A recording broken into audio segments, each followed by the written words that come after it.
Point हो गया कि डिजीज आएगी कैसे, अपन मेडिसिन कैसे अपन सिलेक्ट करेंगे, सिमिलर मेडिसिन राइट मेडिसिन कैसे सिलेक्ट करेंगे, वो पॉइंट एक हो गया। मेडिसिन कैसे एक्ट करती है जब हम ऑर्गन में पढ़ते हैं, और हाउ टू पेशेंट क्योर, ये आ गया आपका लास्ट पार्ट, पेशेंट मरीज सही कैसे होता है।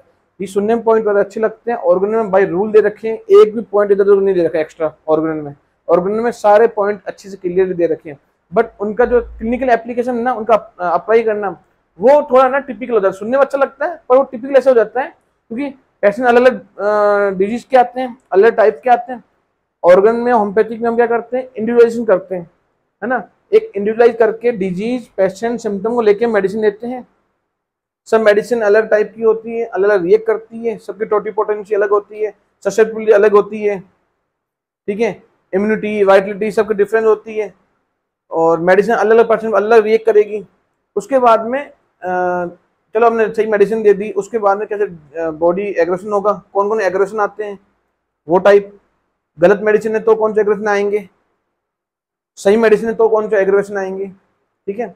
उसके जब क्योर होगी आपकी, आप जब ह्यूमन बॉडी का क्योर करेंगे, आप जब पेशेंट को क्योर करेंगे तो उसके बाद में वो रिएक्शन कैसे होगा, आपको मेडिसिन आपको रोकनी है, क्योर सही में हुआ कि नहीं हुआ है, सिर्फ ससेप्टेबल हुआ है पेशेंट, या फिर सप्रेशन किया आपने, पेलिसन किया बीमारी का, ये पॉइंट आते हैं दवाई देने के बाद में। सही बात है, यही अलग अलग क्राइटेरिया हो सकते हैं, ठीक है, ठीक है। तो आपने पहले तो मेडिसिन डिजीज आती कैसी है, रूल्स अपन वो पढ़ेंगे, लेमन लैंग्वेज में पढ़ेंगे ताकि अपन उसको सीख सकें, समझ सकें, ठीक है। बाकी मेडिसिन का नाम लेके, बड़ी बड़ी बीमारी का नाम लेके पढ़ेंगे तो टिपिकल हो जाएगा। इससे हम रूल्स अपन वो बनाए जिसमें सिर्फ आपको हर बार मेडिसिन का नाम चेंज होता रहेगा, डिजीज चेंज होती रहेगी, पर फॉर्मूला फंडा एक ही रहे, दिमाग में एक जो सूत्र बनाते हो वो एक सही रहे, ठीक है ना, कोई डाउट, ठीक है। एक तो आपकी डिजीज आएगी कैसे,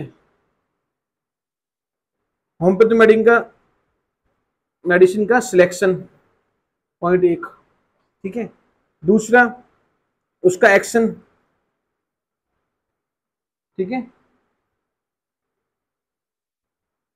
एक्शन जब मेडिसिन एक तो राइट मेडिसिन हो, ठीक है, और एक जो मेडिसिन रॉन्ग हो, सही है, ठीक है, okay.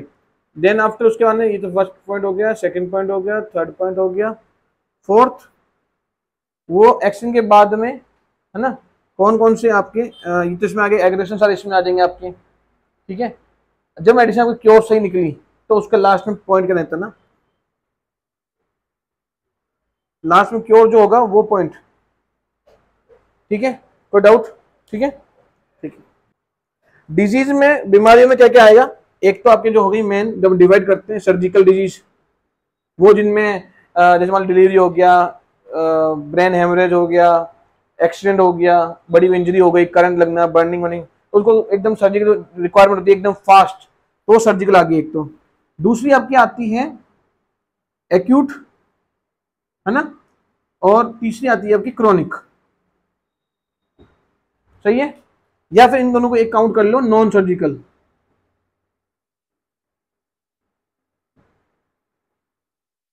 Surgical non surgical, non surgical आप एलोपैथी में चले गए तो इसको हम एक बार रूल आउट करते हैं, ठीक है।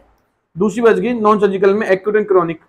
एक्यूट बीमारी कौन सी, जो स्पॉन्टेनियस आएगी, शॉर्ट एक्ट रहेगी, शॉर्ट टाइम पीरियड के लिए आएगी, जो मैं लास्ट बता चुका हूं, मोर सीवियर होगी, मोर हार्मफुल होगी, है ना, और उसको मोर अटेंशन और आपको रिपीटेड डोज देना पड़ेगा होम्योपैथिक में।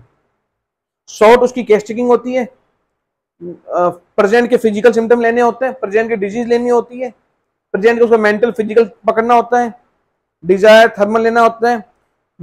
डिजीज के सिम्टम जो आते हैं वो अपन को यहाँ इंपॉर्टेंट होते हैं जितने क्रोनिक बीमारी में नहीं होते, ठीक है।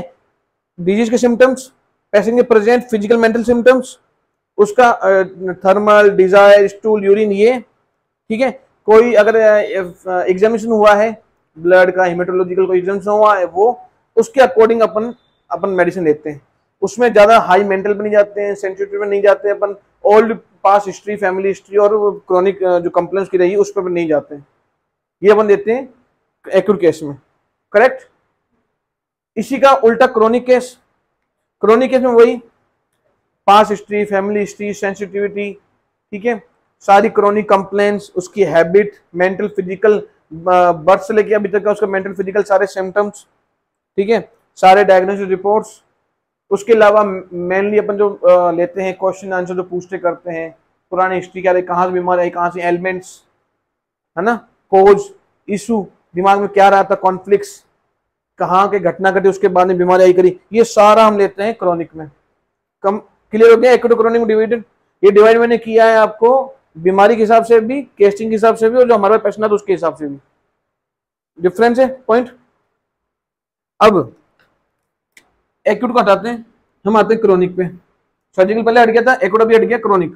क्रोनिक में भी आपके दो आ जाएगी, ठीक है, एक तो one sided diseases, one sided, ठीक है, और एक आ जाएगी आपकी टू साइडेड मान लेते हैं एक के लिए, है ना, जो मोस्टली अपने पास ये प्रश्न आते हैं, ठीक है।